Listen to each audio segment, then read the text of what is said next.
Welcome to the homework assignment for Religious Studies 100, Lecture 5, Who Wrote the Bible?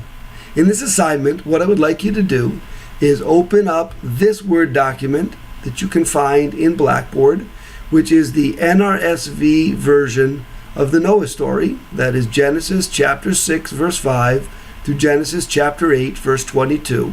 And I have coded it here according to Richard Friedman's Who Wrote the Bible.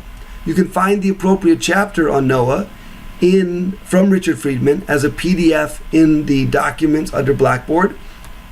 And I have these same verses there, color-coded, green and blue, according to Richard Friedman's The Bible with Sources Revealed.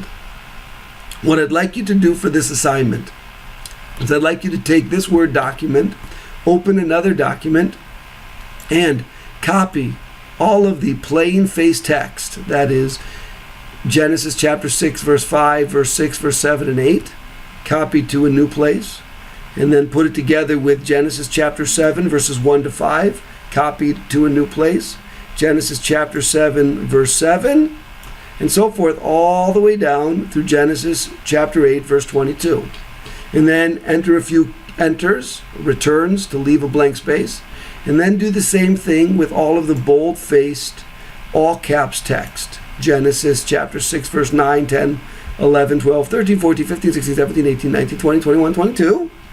And then Genesis chapter 7, verse 6. Genesis chapter 8, verse 9.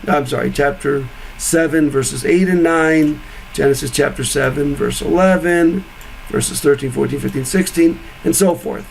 So that when you're done, you will have all of the regular face text all together and all of the bold-face all-caps text all together.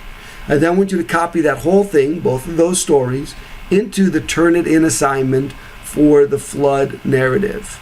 I also want you to read both and discover that when you dissect, when you separate out the Noah narrative into these two distinct texts, that you have two complete Noah stories that differ one from the other in a number of key details. And we will talk about that more in the lecture.